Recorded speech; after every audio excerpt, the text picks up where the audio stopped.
So good afternoon आप सभी को। कैसे हो आप सब?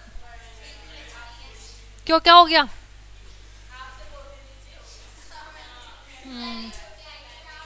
अच्छा, इसलिए बोल रहे हो क्या? खुशी कहाँ है?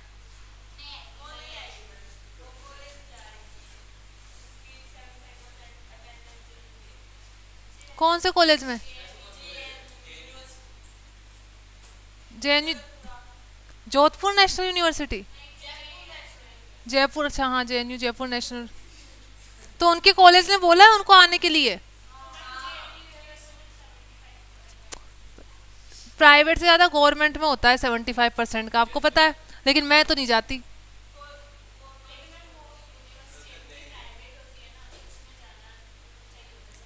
देखिए, आप अगर प्रोफेशनल कोर्स कर रहे हो तो पहले तो आपको एडमिशन सोच समझ के लेना है, क्योंकि आपकी प्रायोरिटी बीकॉम तो बिल्कुल होनी नहीं चाहिए।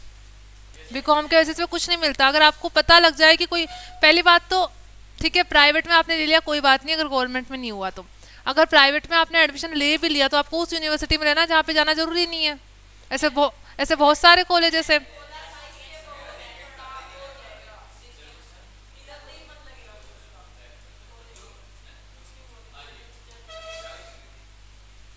जरूरी नहीं होता है, आप लोग बात कर लोगे तो। प्राइवेट यूनिवर्सिटी कभी ऐसे नहीं करती है। ज़्यादा जो करता है ना 75% का, वो गवर्नमेंट यूनिवर्सिटी ज़्यादा करती है। प्राइवेट वालों को अपनी फीस पे ज़्यादा फोकस रहता है। और वैसे ही बीकॉम के बेसिस पे क्या मिल जाएगा? डिग्री तो मिल जाती है, लेकिन 70, आपको क्या लगता है यहाँ पे इंस्टीट्यूट में सब बच्चे पढ़ते क्या सब प्राइवेट वाले? गवर्नमेंट कॉलेज के स्टूडेंट भी है, प्राइवेट कॉलेज के स्टूडेंट भी है, कोई कॉलेज नहीं जाता है। हाँ देखो, इनका कनोडिया में क्या, वहाँ पे 75% नहीं है, सब जगह ही होता है। बोलते तो सभी बोलते तो सभी है। वो तो आपको अब डिसाइड करना है कि आपको प्रायोरिटी क्या रखनी है। ठीक है, कॉलेज जाके कुछ नहीं होने वाला है। खुशी को आपने समझाया ही होगा।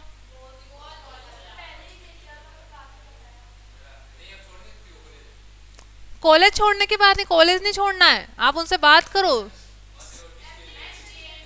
नोटिस, मैं यूनिवर्सिटी की स्टूडेंट हूँ, नोटिस मेरे घर पे भी आ चुका है 75% का, उसके बावजूद मैं नहीं जाती हूँ। आपको डरना थोड़ी ना होता है ऐसे।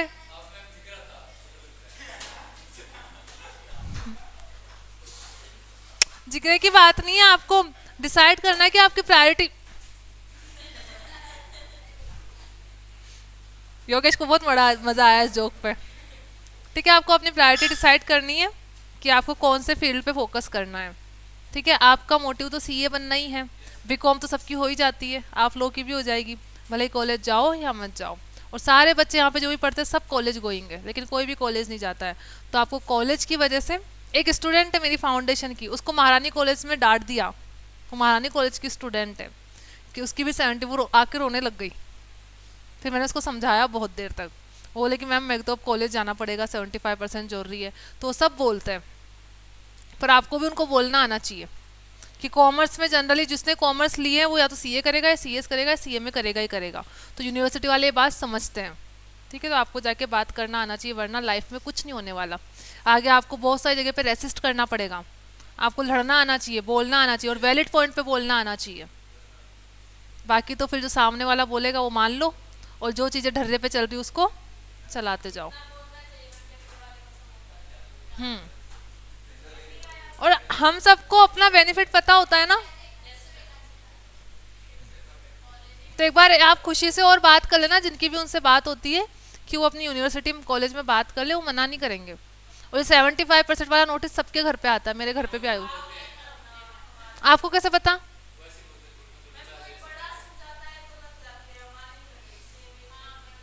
चलो वो आएगी तो मैं उससे बात करूंगी। ठीक है, कहाँ तक पढ़ा था हमने यार चैप्टर?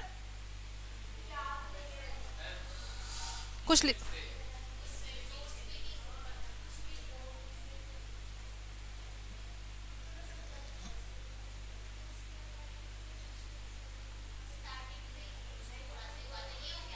अच्छा, ये हो गया था ना पूरा? ये तो हो गया था ये आलम, ये पैराग्राफ पूरा हो गया था। मैं ये तो देख लूँ कहाँ से पढ़ रहे थे। अच्छा, हो गया। अरे शांति रखो, पता है मुझे, याद आ गया मुझे। हम पढ़ रहे थे इंडियन इकोनॉमी के बारे में, और इसमें जो डिवाइडिंग पीरियड रखा है कौन सा रखा है?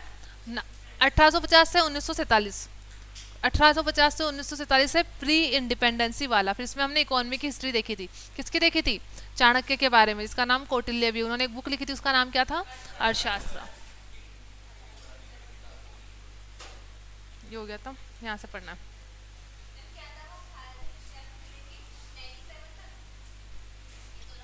47, 97 क्यों होगा? हम इंडियन इकोनॉमी को देख रहे हैं प्री इंडिपेंडेंस से पहले और पोस्ट इंडिपेंडेंस से पहले, और प्री इंडिपेंडेंस में भी दो पार्ट हैं। कौन कौन से?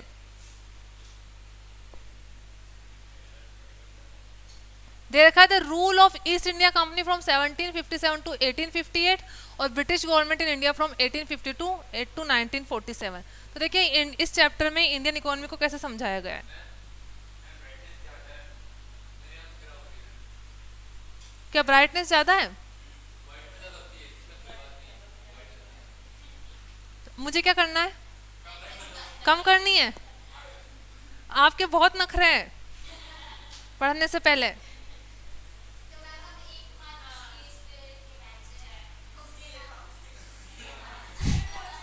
तो इसका मतलब आप नखरे करोगे? अभी बाद में करेंगे क्लास के बाद, अभी देखनी पड़ेगी मुझे। दूसरी क्लास से पहले हो जाएगा मतलब। देखिए इस चैप्टर में इसके सबसे ज्यादा करीब कौन है पैनल के? मैं हूं, है ना। और सबसे ज्यादा खराब किसकी होगी? मेरी होगी।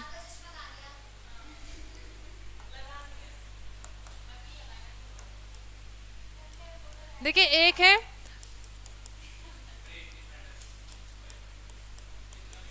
और एक है पोस्ट।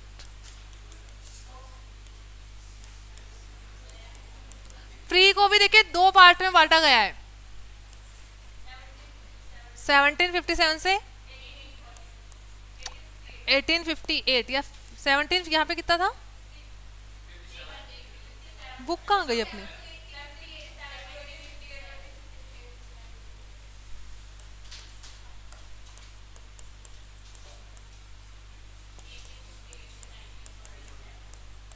ठीक है, फिर 1947 में तो हम यहाँ पे आ जाएंगे। प्री इंडिपेंडेंसी से पहले दो पार्ट में, जब सबसे पहले ईस्ट इंडिया कंपनी आई थी 1757 से, और 1858 में हुई थी 1857 वाली क्रांति। ठीक है, तो वो वाला पीरियड अलग है और ये वाला पीरियड अलग है। अलग क्यों किया गया? इस पीरियड में तो जो पूरा कंट्रोल था किसके पास था? British east India company. और 1857 की क्रांति के बाद किसके पास हो गया? ब्रिटिश गवर्नमेंट के पास। ठीक है, ये समझ में आ गया पूरा चैप्टर कैसे पढ़ना है। प्री इंडिपेंडेंसी से पहले भी दो पार्ट में। तो पहला दे रखा है the rule of East India company, क्योंकि 1858 से पहले ईस्ट इंडिया कंपनी एक प्राइवेट कंपनी थी, उसने पूरी कंट्री को कंट्रोल कर रखा था। तो ब्रिटिश गवर्नमेंट को लगा कि कल को ये हमारी कंट्री को भी आके कंट्रोल कर सकती है, किसी भी एक कंपनी को इतना पावरफुल हमें नहीं होने देना है। इसलिए 1857 की क्रांति के बाद जब बहुत सारे लोगों ने रिवोल्यूशन कर दिया था, तो जो गवर्नमेंट थी ब्रिटेन की, उन्होंने पूरा कंट्रोल इंडिया का अपने हाथ में ले लिया था। The historical legacy of British colonialism, उसका मतलब मैंने उस दिन बता दिया था ना, is an colonialism is an important starting point to illustrate the development path of India with the onset of industrial revolution in later half of the 18th century. The manufacturing capabilities of Britain increased manifold and consequently there arose the need to augment raw material supply as well as the need for finding market for finished goods. This led to virtual reversal. हाँ, ये तो हो गया था हमारा। ठीक है, यहाँ पे हमने पढ़ा था कि इंडस्ट्री ब्रिटेन को एक मार्केट की जरूरत थी, तो उसने क्या किया, यहाँ से रॉ मटेरियल अपनी कंट्री में लेके गए, रॉ मटेरियल को फिनिश गुड्स से ब्रिटेन में कन्वर्ट किया और वहीं से वापस फिनिश गुड्स हमारी कंट्री में एक्सपोर्ट कर दिया। तो पहले जो हम एक्सपोर्ट करती थी इंडिया, वो किस में कन्वर्ट हो गई? इंपोर्टिंग कंट्री में। तो यहाँ पे इसको क्या बोला गया है? Virtual reversal of the nature of India's foreign trade from an exporter of manufacturing to exporter of raw material. ये भी हो गया क्या? यहाँ से पढ़ना, यहाँ से पढ़ना है, यहाँ से पढ़ना है। The damage done to the long established production structure had far-reaching economic and social consequence. As a destroyed the internal balance of the traditional village economy which was characterise, क्योंकि इंडिया के जो ट्रेडिशनल विलेज थी किस पे depend था, handicraft पे, और handicraft को बनाने में टाइम ज़्यादा लगता है, और जिस भी चीज़ को बनाने में टाइम ज़्यादा लगेगा वो कॉस्टली हो जाएगी। और ब्रिटेन में जो चीज़ें बनती थी वो इससे भी ज़्यादा सुंदर दिखती थी, और दूसरा उनको बनाने में टाइम कम लगता था, इससे कॉस्ट क्या हो गई, कम हो गई। तो इसलिए इंडिया का जो ट्रेडिशनल मार्केट था वो पूरी तरह डिस्ट्रॉय हो चुका था। Economy which was characterise by the harmonious blending of agriculture and handicrafted, large scale unemployment, absence of alternate, क्योंकि जो विलेज पीपल होते किस पे डिपेंड थे, हैंडीक्राफ्ट पे और एग्रीकल्चर बिजनेस पे, तो इससे अनएम्प्लॉयमेंट ज़्यादा हो गया। And absence of alternate sources of employment, और गाँव में जो लोग काम करते हैं आपको पता है उनके पास वही वाली स्किल्स होती है, तो हैंडीक्राफ्ट कर लेंगे या एग्रीकल्चर सेक्टर में काम कर लेंगे, और दोनों ही जगह अगर आपको एम्प्लॉयमेंट नहीं मिल रहा है तो फिर कहाँ जाएंगे वो, उनके पास कोई रिसोर्सेज नहीं होते हैं। जैसे आपके पास एक डिग्री है, उसके बाद तो आपके पास बहुत सारे ऑप्शंस होते हैं, आप कहीं भी जाके काम कर सकते हो, लेकिन आप विदाउट डिग्री के काम कर रहे हो तो वहाँ पे आपके पास ऑप्शन नहीं रहेंगे। तो उस समय यही हुआ था, जो भी एग्रीकल्चर सेक्टर में और हैंडीक्राफ्ट में काम करते थे उनके पास कोई ऑप्शन नहीं बचे थे। Absence of alternate sources of employment which force many to depend on agriculture for livelihood, the increase pressure on land cost, subdivision and fragmentation, ये तो इंडिया की बहुत बड़ी प्रॉब्लम रही है, of land holding, subsistence farming, reduce agriculture productive and poverty. फिर बाद में क्या हुआ, जब अनएम्प्लॉयमेंट इंक्रीज हुआ तो जैसे एक फार्मर, उनके 4 बेटे, चारों ने क्या बोला, हमें अपना अपना हिस्सा दे दो, उसको क्या बोलते हैं, सब डिवाइडेशन एंड फ्रेगमेंटेशन। उन सब ने अपना चार बेटों ने अपना चारों का हिस्सा मांग लिया। अब आपको ही पता है एक बड़ी लैंड पे फार्मिंग करना और एक छोटे टुकड़े पे फार्मिंग करना बहुत मुश्किल होता है। जैसे ही आप एक बड़ी लैंड को छोटे छोटे पार्ट में डिवाइड करते हो उसकी प्रोडक्टिविटी अपने आप ही कम हो जाती है। इसलिए इंडिया में जो प्रोडक्शन कम हुआ था उसका एक रीज़न ये भी था, सब डिवाइडेशन एंड फ्रेगमेंटेशन। इसलिए जब आज़ादी मिली थी 1947 में, तो आपने पढ़ा होगा पहले हिस्ट्री में कभी लैंड रिफॉर्म्स आए थे, लैंड रिफॉर्म पढ़े होंगे ना आपने, उसमें क्या हुआ था, गवर्नमेंट ने दो चीज़ें की थी। एक तो किया था किसी भी, नहीं वो लैंड रिफॉर्म नहीं है, लैंड रिफॉर्म में दूसरी बात कर रही हूँ। लैंड रिफॉर्म का मतलब था, जैसे मैं एक पर्सन हूँ, ठीक है, मेरे पास 4 एरिया में लैंड है, एक गांव में, एक नॉर्थ साइड में, एक ईस्ट साइड में, एक वेस्ट साइड में, साउथ साइड में, 4 अलग अलग पार्ट में छोटी छोटी है। तो गवर्नमेंट ने बोला था आपको एक जगह पे हम कोई बड़ा एरिया दे देंगे, आप उन चारों एरिया पे अपनी ओनरशिप छोड़ दो, क्योंकि उन चारों एरिया में फार्मिंग करना पॉसिबल नहीं है, ठीक है, छोटे छोटे एरिया थे। तो आप चारों एरिया को छोड़ो और उसकी जगह एक दूसरा बड़ा सा एरिया दे देंगे। पहला तो ये किया था। दूसरा ये किया था किसी भी एक पर्सन की मैक्सिमम लैंड रखने की वो लिमिट को सील कर दिया था, सीज कर दिया था। दैट मीन कोई भी एक पर्सन एक मैक्सिमम लिमिट से ज़्यादा लैंड अपने पास नहीं रख सकता था, क्योंकि जब आज़ादी मिली थी बहुत सारे जमींदार ऐसे थे जिन्होंने बहुत सारे लैंड को एक्वायर कर लिया था, अपने कब्जे में ले लिया था, जबकि एक्चुअल में ओनरशिप उनकी नहीं थी। आपने पार्टीशन वाली कोई मूवी देखी हो तो आपको पता होगा, ठीक है, उसमें कोई किसी के घर में जाके रहने लग गया तो वो घर इसका हो गया। ऐसे जमींदारी के टाइम पे भी ऐसा हुआ था। ब्रिटिशर्स के जो कोई जमींदार फैमिली से तो नहीं है, अब जब तो बहुत हो गया आपका तो जमीन गांव में, क्या अब बढ़ गए, आपके हिस्से आया कुछ 4? और कौन है जमींदार फैमिली से? अच्छा अच्छा, देखिए जो ब्रिटिशर्स को जमींदार ने कभी भी अपोज नहीं किया था, आपको पता होना चाहिए। जो जमींदार लोग थे वो ब्रिटिशर्स का साथ देते थे, क्योंकि उनकी, हाँ क्योंकि उनका तो बढ़िया चल रहा था।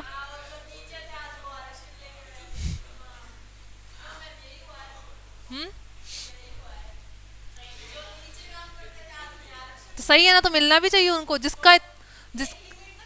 जिसका इतने सालों तक एक्सप्लॉइटेशन हुआ उसको कुछ तो मिलना ही चाहिए ना, अब मिल रहा है। हाँ ये बात है कि उसको उसको कुछ लॉजिकल करना चाहिए, ये बात सही है। अब ज़्यादा हो गया तो कुछ लॉजिकल करना चाहिए, बाकी ऐसा नहीं कि नहीं, रिजर्वेशन कभी नहीं हट सकता, पहली बात तो ये। आप अरे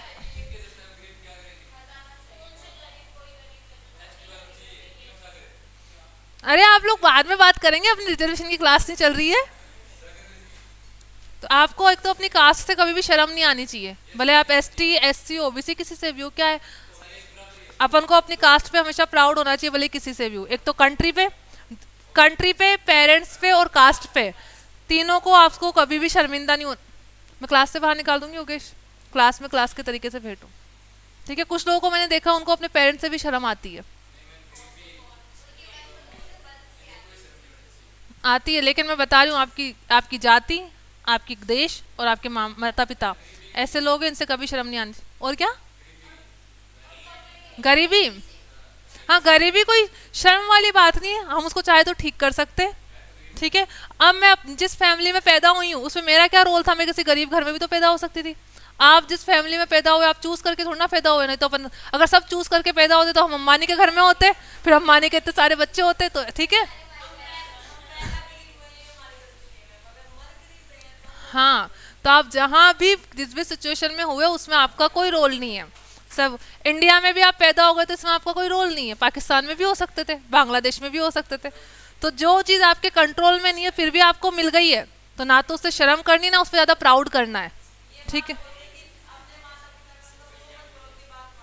हाँ, कोई लोग कोई इंसान को अपने गोरे रंग पे भी करते हैं कि मैं तो बहुत गोरा हूँ, तो आपके गोरे होने में आपका कंट्रीब्यूशन कितना है, आपका थोड़ा ना कंट्रीब्यूशन है, वो तो बाय डिफॉल्ट मिल गया।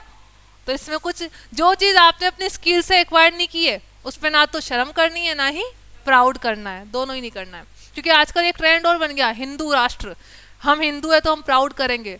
आप दूसरे रिलीजन पे भी पैदा हो सकते थे, सिख भी हो सकते थे, ईसाई भी हो सकते थे, मुस्लिम भी हो सकते हैं। ठीक है, तो किस में करना ही नहीं जब बाय डिफॉल्ट जो चीज़ मिली है। हम्म,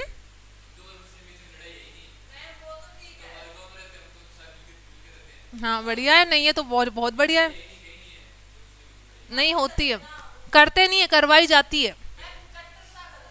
हम्म, और दूसरे के धर्म को नीचे दिखाना गलत है। ठीक है, अब आ जाओ, आप अपनों को प्राउड पे दिखाओ, लेकिन आपको खुद पे प्राउड भी इस तरीके से करना है कि सामने वाला शर्मिंदा महसूस ना हो। ठीक है, सामने वाले की वैल्यूज को भी हमें मानना होता है। चलो अब यहाँ पे आ जाओ।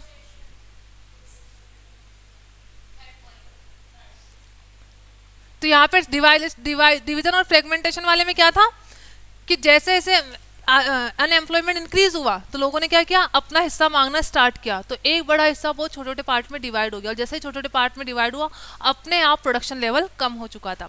The imports of cheap machine made goods from the Britain and over shift of taste and fashion of Indians in favour of imported goods made to the survival of domestic industry all the more difficult. तो जो import करते थे उनको और सस्ता कर दिया, मतलब एक चीज जो डोमेस्टिक मार्केट में मिल रही है 10 रुपए की, समझिए 20 रुपए की मिल रही है, और उसको हमने इंपोर्ट किया वो 15 रुपए में ही मिल रही है, आप कौन सी खरीदोगे, 15 वाली खरीदोगे। अब तो फिर भी मेक इन इंडिया आ गया है। ठीक है, अपने यहाँ पे जो प्रोडक्ट बन रहे हो उन्हीं को खरीदो, लेकिन उस टाइम पे आप देखते लोगों के पास पैसा कम था तो वो वही चीज़ खरीदेंगे जो सस्ती पड़ रही है, वो इस बात पे फोकस नहीं करेंगे डोमेस्टिक कर हमारी कंट्री में बनी तो उसी को खरीदो, उनका फोकस उस बात पे नहीं था। तो इन लोगों ने क्या किया, ब्रिटिशर्स ने जो इम्पोर्टेड चीज़ें थी उनके प्राइस और डाउन कर दिए है डोमेस्टिक प्रोडक्ट के कंपेरिजन में भी, इसलिए जो इम्पोर्टेड गुड्स थे उनकी सेल तो हो गई इंक्रीज और डोमेस्टिक प्रोडक्ट को कोई नहीं खरीदता था। Made goods from Britain and over shift of the taste and fashion. अब एक बार जिस पर्सन को इंपोर्टेड गुड्स की आदत लग गई फिर वो वही खरीदेगा। ठीक है, ओवर द टाइम हम जिस चीज़ को कंज्यूम करते खरीदते हम उसके हैबिचुअल हो जाते हैं, फिर उसके बाद भले आपको मार्केट में दूसरी चीज़ सस्ती मिल रही है लेकिन आप नहीं खरीदोगे। Indians in favour of imported goods made the survival of domestic industry more difficult. तो जब डोमेस्टिक प्रोडक्ट की डिमांड ही नहीं बनेगी मार्केट में तो फिर प्रोडक्शन कहाँ से होगा, इसलिए डोमेस्टिक इंडस्ट्री पूरी तरह खत्म हो चुकी थी। The system of land tenure specially the जमींदार system created a class of people whose interests were focused on perpetuating the British rules। तो जो जमींदारी सिस्टम थे उन लोगों ने कभी भी ब्रिटिशर्स को अपोज नहीं किया, वो चाहते थे ब्रिटिशर्स बने रहे क्योंकि वहां से उनको लगान मिल रहा था। Excessive pressure on land increase the demand for land under tenancy and the zamindar got the opportunity to excessive rent and other payments. तो उस समय बहुत सारी जो ये थी ब्रिटिशर खुद के देखिए ब्रिटिशर्स थे ना, वो जमींदारी सिस्टम वो क्यों लेके आए, उसमें भी उन्हीं का बेनिफिट था, क्योंकि अगर वो जमींदारी सिस्टम पे फोकस रखते तो उनकी जो दूसरी चीज़ें थी ना मैनेज करने की वो बिगड़ जाती। तो उन्होंने अपने लिए एक ऐसी क्लास डेवलप की जो उनको सपोर्ट कर सके आगे, तो उन्होंने जमींदार बनाए। अब जमींदारी सिस्टम में क्या हुआ, पूरे इंडिया की लैंड कुछ लोगों के पास आ गई। अब मुझे जैसे लैंड चाहिए, लैंड मुझे प्रोडक्शन करना, मुझे एग्रीकल्चर के अलावा कुछ नहीं आता, तो मैं किसके पास जाऊंगी, जमींदार के पास जाऊंगी। और जमींदार तो कुछ लोग ही है, बाकी उनके अंडर में काम करने वाले बहुत सारे लोग हैं। तो जो लोग मुझे एग्रीकल्चर करनी तो मैं जाऊंगी जमींदार के पास, और उसके बदले वो मुझसे क्या लेगा, रेंट लेगा। तो जो टीनेंसी सिस्टम था वो यहाँ से बहुत बड़ा डेवलप हो चुका था, इसलिए हर एक छोटा किसान किस पे डिपेंडेंट हो गया, जमींदार के ऊपर डिपेंडेंट हो गया। And the zamindar got the opportunity to excessive rent and other payment, तो रेंट भी क्या कर दिया उन्होंने, इंक्रीज कर दिया।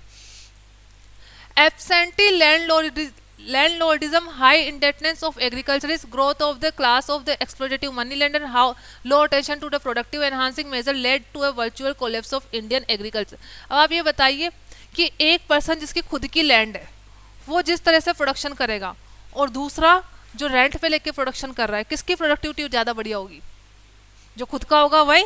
और यहाँ पे जमींदार सिस्टम में ये भी होता था, अगर कोई पर्सन रेंट नहीं दे पा रहा है तो वो बोलते थे आपकी जितनी फसल होगी उतना हिस्सा हमारे पास रख के जाना, ऑलरेडी फिक्स होता था। और जब भी ऐसी कंडीशन रखी जाएगी तो सामने वाला मोटिवेट ही नहीं होता था। तो इंडिया का जो एग्रीकल्चर प्रोडक्शन था उसका प्रोडक्शन लो लेवल पे लाने का जमींदारी सिस्टम एक बहुत बड़ा फैक्टर उसके पीछे काम कर रहा था। हाई नेट इनडेटनेस मतलब जो छोटे किसान थे, समझ लीजिए किसी इसमें ऐसा भी होता था कि किसी साल फसल अच्छी नहीं हुई तो जो पर्सन था, जो फार्मर था जिसने रेंट पे लेके वहाँ पे खेती की थी, अब उसके पास पैसे ही नहीं बचे रेंट पेमेंट करने के लिए भी, तो सामने वाला जमींदार कभी रेंट माफ नहीं करता था। कुछ लोग थे जमींदारी सिस्टम में अच्छे वो कर देते थे, लेकिन जनरली रेंट माफ नहीं होता था, नहीं करते थे, कोई नहीं करता था। वो क्या है, कहाँ पढ़ा आपने ब्रिटिशर्स रेंट माफ कर देते, कोई माफ नहीं करता था।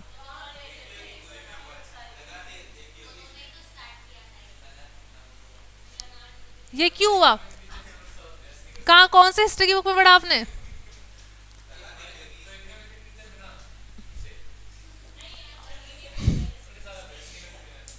क्यों चिल्ला देते थे, डांटते थे, फिर डिवाइड ज्यादा करते थे? तो आप में से कौन सहमत है कि ऐसा हुआ था? मुझे तो नहीं लगता। 100 लोग बुरे, उसमें से एक ने कुछ अच्छा काम कर दिया तो उसको इतिहास में लिखने, ऐसा नहीं उसको इतिहास में बड़ा चढ़ा के दिखाया जाए। पहले 100 लोगों ने जो बुरा किया था वो पहले आएगा, एक पर्सन जो अच्छा किया था वो बाद में आएगा इतिहास में। हो सकता है कि 99 ब्रिटिशर्स ऐसे थे जिन्होंने नहीं किया और एक ने कर दिया, तो एक दो लोग तो अच्छे होते ही है ना, दुनिया तो चली उनकी वजह से रही है, तो एक दो अच्छे लोग जिन्होंने माफ कर दिया उनसे दुनिया नहीं, मतलब उनसे दुनिया चल रही है। लेकिन इतिहास में जो पहली बात लिखी जाएगी वो लिखी जाएगी जो ज्यादा लोगों ने गलत किया है। तो हाँ, नहीं कुछ थे ब्रिटिशर्स अच्छे थे, बहुत ही कम थे, उनका परसेंटेज बहुत कम था। और जमींदार लोग में भी ऐसे कुछ होते थे जिन्होंने रेंट माफ किया, लेकिन जिस साल फसल खराब हो गई उस साल भी अगर कोई रेंट माफ नहीं करेगा तो फार्मर पैसा कहाँ से लेके आएगा, तो क्या करता था, लोन लेके देता था। ऐसे लोन का अमाउंट इंक्रीज होता गया तो क्या हो गई, हाई इंडेटनेस। हाई इंडेटनेस का मतलब क्या होता है, लोन अमाउंट बहुत ज्यादा हो जाना। Indebtedness of agriculturist, growth of a class of exploitative moneylender and low attention to the productive enhancing measure led to the virtual collapse of Indian agriculture। तो इस पूरे में बताया क्या है हमको कि इंडिया की इकोनॉमी जो एग्रीकल्चर पर डिपेंड थी, ब्रिटिशर ने किस तरह पूरे एग्रीकल्चर सेक्टर को बर्बाद किया। किस तरह किया, सबसे पहले तो सिर्फ यहाँ पे से रॉ मटेरियल जाने लगा बाहर, दूसरा यहाँ पे जमींदारी सिस्टम एप्लीकेबल कर दिया। पहले क्या होते थे, फार्मर अपनी लैंड के खुद ओनर होते थे, लेकिन जैसे ही जमींदारी सिस्टम एप्लीकेबल हुआ वो खुद ओनर नहीं रहे, वहाँ पे एक टीनेंट की तरह रहने लगे। और जब भी कोई पर्सन एक टीनेंट की तरह रहेगा ना तो उस घर पे अच्छे से ध्यान देगा, ना ही वो उस लैंड पे अच्छे से ध्यान देगा, इससे प्रोडक्टिविटी लेवल कम होता गया। We shall now have a look into the stagnate nature of industrialisation during the colonial era. Factory, stagnated का मतलब क्या होता है, लो हो जाना, खराब हो जाना। ऊपर तो हमने देखा किस तरह एग्रीकल्चर सेक्टर खराब हुआ था, अब किसको देखेंगे, किस तरह इंडिया का इंडस्ट्रियल सेक्टर खराब हुआ था ब्रिटिशर्स की वजह से। Nature of industrialisation during the colonial era, factory based production did not exist in India before 1850। द मॉडर्न इंडस्ट्रियल enterprises in colonial India started to grow in the mid 19th century. The cotton milling business grew steadily throughout the second half of the 19th century. India में सबसे पहले business हुआ था वो हुआ इसका था, कॉटन का। ठीक है, आपने पढ़ा भी होगा, वेस्ट बंगाल के बारे में आता है। बंगाल में सबसे बड़ी इंडस्ट्री कौन सी थी, कॉटन की। बांग्लादेश की पूरी इकोनॉमी किस पे डिपेंड है, कॉटन के ऊपर, टेक्सटाइल के ऊपर। जूट थी, जूट और कॉटन दोनों थे। The cotton milling business grew steadily throughout the second half of the 19th century and achieved high international competitiveness. The cotton mill industry in India had 9 million spindles in the 1930, which placed India in the 5th position globally in terms of number of spindles. Spindle शायद वो होते हैं जिनसे cotton से कपड़ा बनाते होंगे, ठीक है, तो पहले धागा या कपड़ा बनाते होंगे कॉटन को कन्वर्ट करके, क्योंकि कॉटन कहाँ काम आती है, टेक्सटाइल इंडस्ट्री में, कपड़े बनाने में। तो वहाँ पे इंडिया की पोजीशन कितनी थी, 5th पोजीशन थी ग्लोबल लेवल पे। अब देखो जूट के बारे में भी आ गया, क्योंकि इंडिया के जो सबसे पुराने 2 बिजनेस है जिसमें हम एक्सपोर्ट भी करते थे, कॉटन था और दूसरा जूट था, और दोनों ही सबसे ज़्यादा कहाँ होते थे, बंगाल और उसके आसपास वाले एरिया में। Jute mill also expanded rapidly in and around Calcutta. Calcutta क्या है, वेस्ट बंगाल की capital. In response to a mounting global demand for ropes and other product. Ropes मतलब रस्सी, जूट पता है ना आपको क्या होता है, जिससे वो रस्सी बनती है, जिससे सामान पैक करते हैं, बोरी बनती है। हाँ, जूट के बैग भी बनते हैं। तो उस कपड़े कौन पहनेगा जूट के,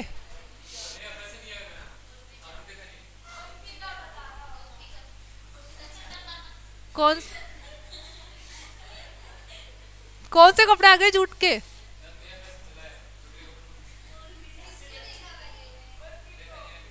अच्छा, आप लोग आजकल आज तो मुझे लग रहा है मजाक ज्यादा करो, पढ़ने कम दे रहे हो।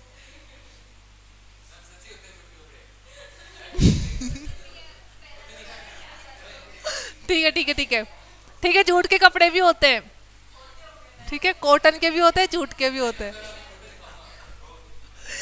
एंड इंडियन जूट, ठीक है, अब इधर योगेश को तो पढ़ाई के अलावा सब बात में इतना मजा आता है।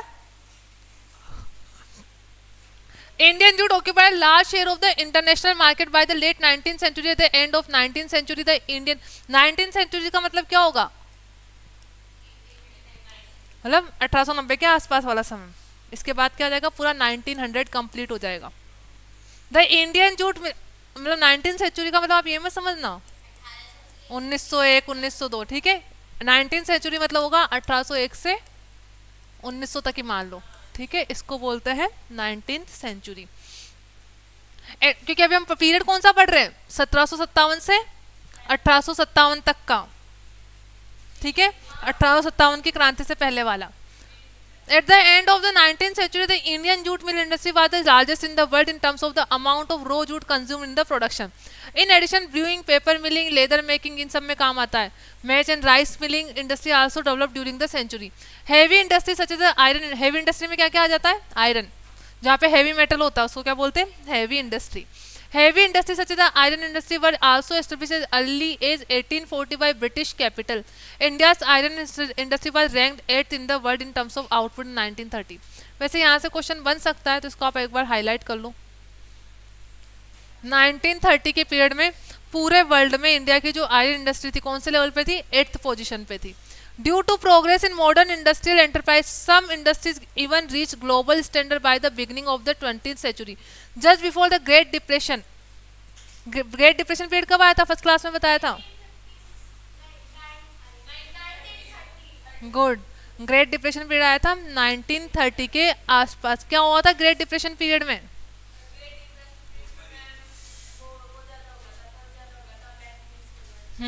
ग्रेट डिप्रेशन पीरियड कहाँ पे आया था, सबसे पहले यूएसए के में।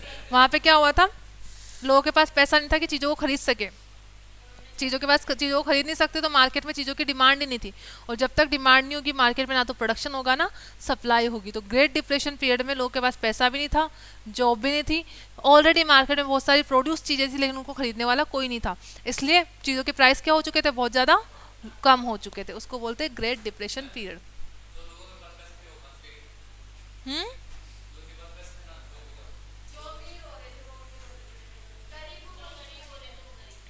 किसकी बात कर रहे हो आप, ये ग्रेट डिप्रेशन पीरियड में, ठीक है, जनरली जिन लोगों के पास, देखिए ना पूरी इकोनॉमी जब आप देखते हैं ना तो किसी एक पर्टिकुलर क्लास के बेसिस पे नहीं देख सकते। हो सकता है ग्रेट डिप्रेशन पीरियड में भी कुछ लोग अमीर थे, वो तो अमीर ही रहेंगे ना। कोविड-19 में इतने सारे लोगों की जॉब गई, तो क्या सबकी थोड़ी ना गई है, अंबानी तो अंबानी है ना, अडानी तो अडानी है, तो ऐसा तो हर इकोनॉमी में होते हैं, कुछ लोग अमीर रहेंगे, उनके लिए नहीं होता है। जो ग्रेट जनरली आपको एक बात और ध्यान रखनी है, किसी भी कंट्री की जो इकोनॉमी डिपेंड करती है वो सबसे बड़ा जो मेजर फैक्टर होता है वो होता है मिडिल क्लास। हाँ, अपन भी मिडिल क्लास से ही है, तो अपन सबको ये पता है। ग्रेट मैं मैं भी मिडिल क्लास से ही हूँ, नहीं अभी तो उससे क्या हो गया? अपन सब मिडिल क्लास, अपन सब मिडिल, मैं भी मिडिल क्लास से हूँ, आप ऐसे मत समझो कि इसमें क्या नोट्स बनाओगे आप?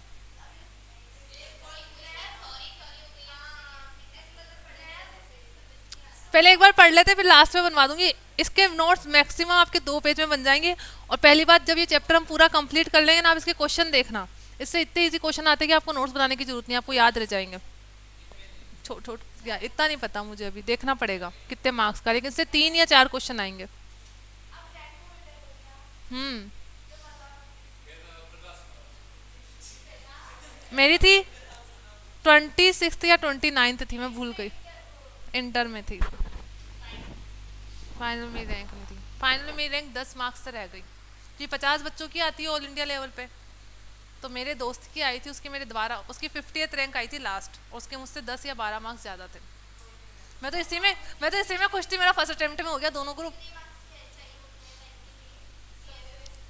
सीएमए में चाहिए होते हैं, हर प्रोफेशनल कोर्स में यही है। अगर आप 60% मार्क्स भी ले आओगे ना, 62, 65 या 70%, तो आपकी रैंक आ जाएगी।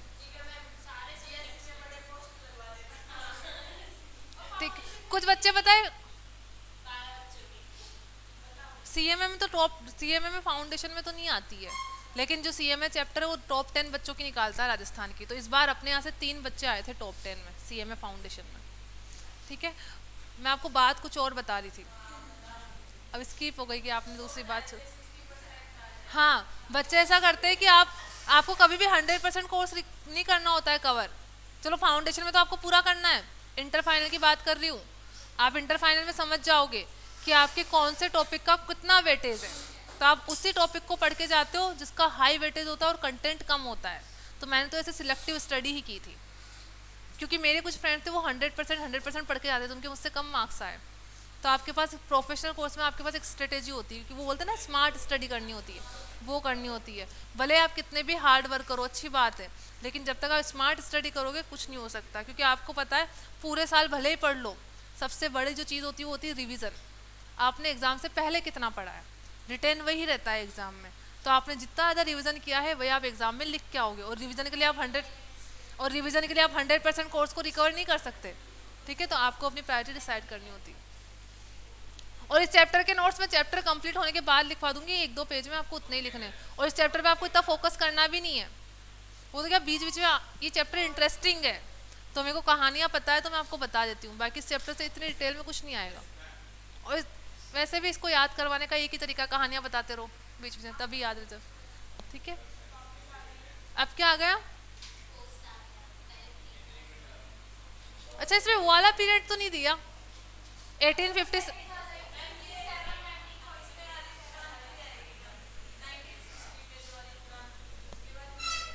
हाँ शायद आएगा, आएगा आएगा। अभी देखो इसमें 38 पेज बाकी है, और अब आप मुझे पढ़ाने दो इस चैप्टर को, बीच में बात तो पढ़ने तो पढ़ेंगे ना।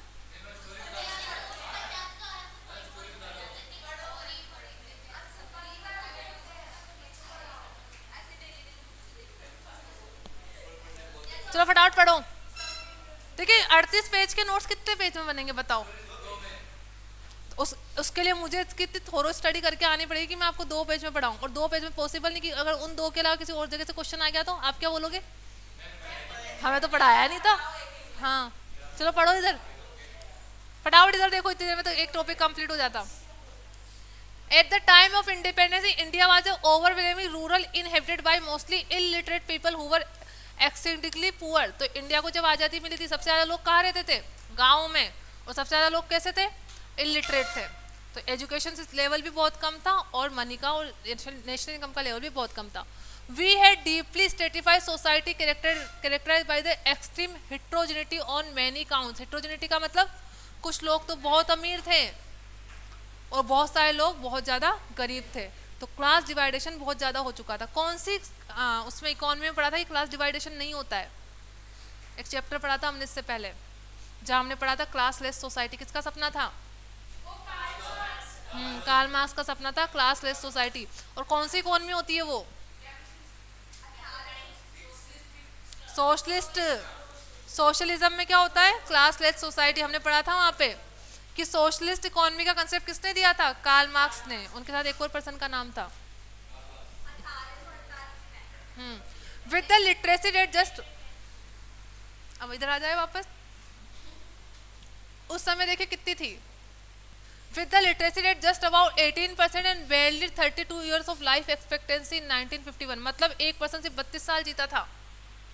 मैं 27 की तो हो गई, मतलब मैं 5 साल और जीती, उस समय था ये 1951 में। इसका मतलब आप इसको ऐसे समझो इस बात को, जैसे आप 18 साल के हो गए तो आप कितने साल और जीते, इतने ही 18 साल, 17 साल, 17-18 के हो, 22-23 तक आप क्या बनोगे, सीए, मतलब सीए बनने के बाद सिर्फ 10 साल आप जीते तो हाँ 32 लाइफ, 32 इयर्स लाइफ एक्सपेक्टेंसी थी। नहीं मैं आपको, हाँ अब तो 62 हो चुकी है, ठीक है। तो बताओ ये अरे आप लोग पता नहीं पर्सनल बहुत ज्यादा हो जाते हो इस पे। देखो 32 होए का मतलब क्या है, मैं आपको रियलाइज करवाना चाहती हूँ उस टाइम की सिचुएशन क्या थी, इसलिए मैंने बोला कि 5 साल और जीतो। एक पर्सन जो यंग रहता है वो उसी उम्र में उसके इतने, मतलब उसके पास इतने ही रिसोर्सेज होते थे कि वो 32 ईयर्स तक सर्वाइव कर सके, इसके बाद वो नहीं कर सकता था। उस टाइम की सिचुएशन देखो और आज देखो हमने कितना डेवलपमेंट किया है। फिर भी कुछ लोग क्या बोलते हैं बाहर, हमें तो आज़ादी अब मिली है 2014 में, सुना है आपने? 2014 में आज़ादी मिली है, ठीक है। India poverty was not just in, देखिए उस समय लिटरेसी रेट थी 18% एंड अबाउ, और ये थी सिर्फ 32 ईयर। और देखिए 18% भी बहुत ज़्यादा है, क्यों है, क्योंकि लिटरेसी का क्राइटेरिया बहुत गलत रखा हुआ है। क्या रखा हुआ है लिटरेसी का क्राइटेरिया, आपने पढ़ा भी होगा, बस जिसको है ना पढ़ना आता है और जिसको अपना नाम लिखना आता है, ये तो ऑलमोस्ट सभी कर लेंगे। 5-10-15 मिनट किसी को पढ़ा दो वही अपना नाम लिखने लग जाएगा, ठीक है। अगर इसको क्राइटेरिया को थोड़ा चेंज करे कि कोई पर्सन कम से कम 8th क्लास तक पढ़ा हुआ हो, नहीं 8th भी कर दो, 5th भी कर दो, उसके बावजूद उस इतना सा करने के बाद ये 18% आ जाएगा 3 या 4% पे, ठीक है। उस टाइम की बात करूँ 1951 में बहुत कम था, अब तो बहुत ज़्यादा हो चुका है, पहले की बात हो रही। India's poverty was not just in terms of income alone but also in terms of human capital। Income तो कम थी, ह्यूमन कैपिटल भी कम थी। ह्यूमन कैपिटल का मतलब है लोगों के पास स्किल्स भी नहीं थी। स्किल्स तो तब आती जब आप पढ़ते लिखते हो, उस समय इनकम भी कम थी और ह्यूमन कैपिटल भी नहीं थी। For historical reason the Nehruvian model, क्योंकि जवाहरलाल नेहरू क्या थे हमारे फर्स्ट पीएम, और इंटरव्यू देखो कुछ लोगों को ये भी नहीं पता फर्स्ट पीएम कौन होते हैं, जो पार्लियामेंट में बैठे हैं उनको नहीं पता होता है। तो आपको तो पता ना फर्स्ट पीएम कौन है हमारे, जवाहरलाल नेहरू। वो उन्होंने जो मॉडल एप्लीकेबल किया उनका नाम क्या है, नेहरूवियन मॉडल। और उन्होंने कौन सी इकोनॉमी को सपोर्ट किया था, सोशलिज्म। कहाँ गए थे वो पहले, रशिया गए थे, वहाँ पे देखा वहाँ पे डेवलपमेंट कैसे होता है, प्लांट फेजेस में होता है। और प्लांट इकोनॉमी किस में पढ़ा था हमने, कहाँ होती है, सोशलिज्म में। सोशलिज्म इकोनॉमी वो होती है जहाँ पे प्लानिंग होती है, इसलिए प्लानिंग कमीशन बना हुआ था ना पहले हमारा, अब क्या बन गया वो, नीति आयोग। क्या अभी 5 ईयर पॉलिसीज बनती है, अब नहीं बनती है।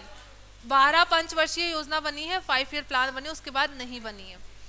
Which supported social and economic redistribution and industrialization directed by the state come to dominate the post-independence Indian economic policy।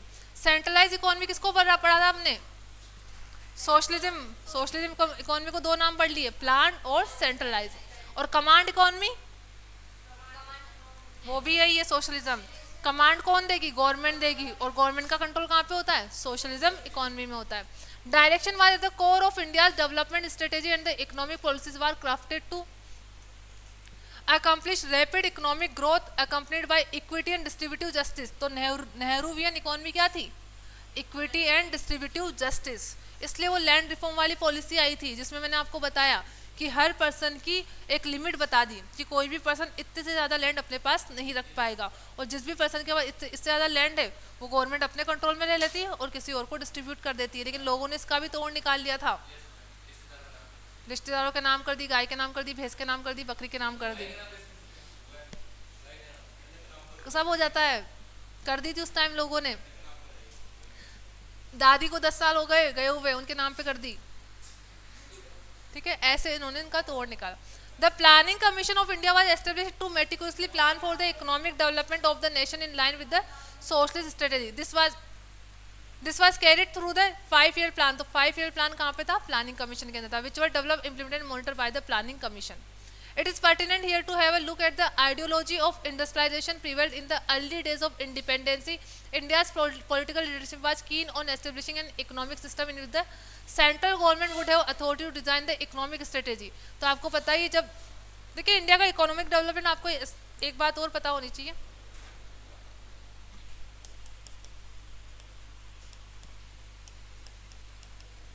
इसमें था ये प्री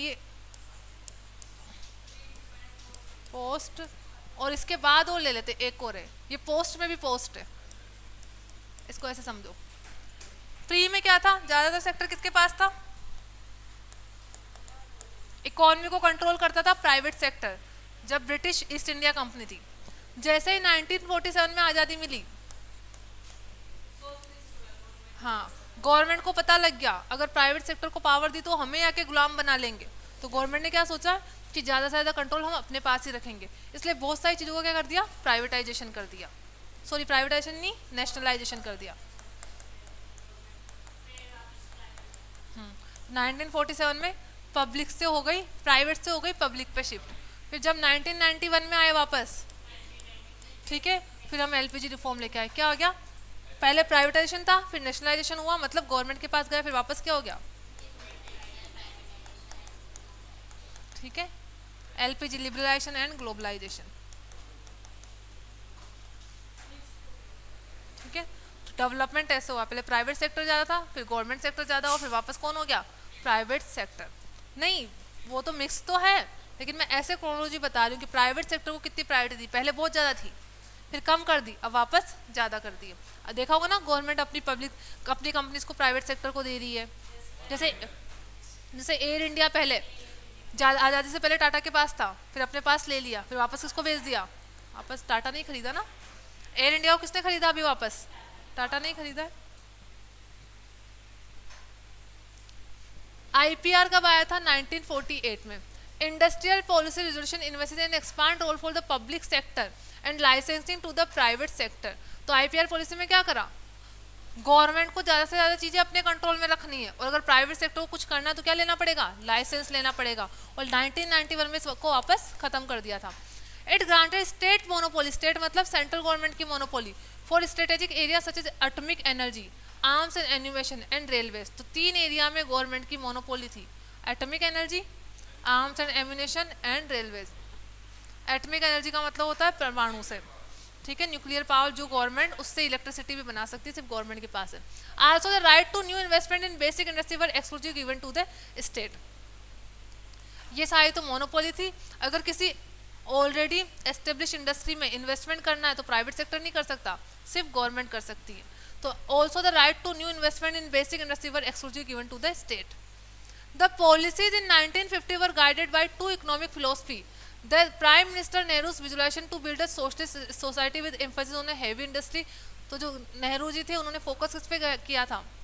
हैवी इंडस्ट्री को प्रमोट करना है। हैवी मतलब मेटल से बनी हुई इंडस्ट्री, आयरन हो सकता है, जिंक हो सकता है, स्टील हो सकता है। इसलिए आपने सुना होगा ना, वो महारत्न और नवरत्न कंपनीज होती है, उसमें एक सेल कंपनी थी, steel authority of India, heavy electronics limited.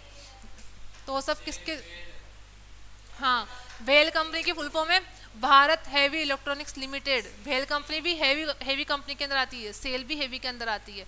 जो हैवी मेटल थे उनको प्रमोट किसने किया? सेल, हाँ, वो पब्लिक कंपनी है। The Gandhian philosophy of small scale cottage industry and village Republic. तो देखिए, 2 पॉलिसीज क्या क्या बताई है 1950 में। एक तो बताया है नेहरू जी ने किसको प्रमोट किया? सोशलिज्म को प्रमोट किया और हैवी इंडस्ट्री पे फोकस किया। और गांधी जी का सपना क्या था? Small scale. वो चाहते थे गांव की इकोनॉमी किस पे डिपेंड करती है? हैंडीक्राफ्ट सिस्टम पे, ट्रेडिशनल बिजनेस पे। तो उन्होंने बोला कि गांव में जो ट्रेडिशनल बिजनेस है हमें उनको सेव करना है, और नेहरू जी ने बोला कि हमें हैवी इंडस्ट्री को बनाना है। तो गांव की इकोनॉमी इन्होंने सेव करने के लिए प्लान बनाया, और शहरों की नेहरू जी ने।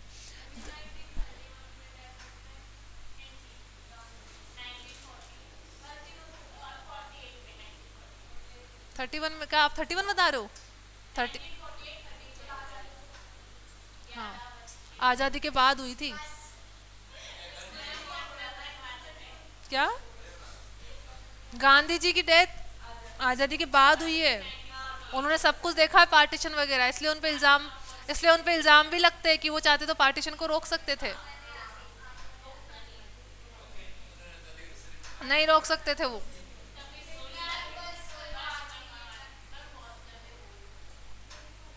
अब मैं भी सोच रही हूँ इसको मैं लिखवा ही दूँ आपको थोड़ा सा। अभी नहीं, अभी रुको। पर है ना, इसमें मैं लिखवाऊंगी तो हो सकता है कोई लाइन छूट जाए, फिर उससे क्वेश्चन बन जाए।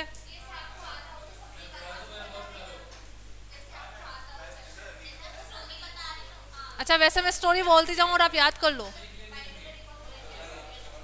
चलो ठीक है, आज इतना ही रखते हैं, बाकी का कल पढ़ेंगे। एक जना कोई क्लास ज्वाइन कर लो। कर लीजिए, ठीक।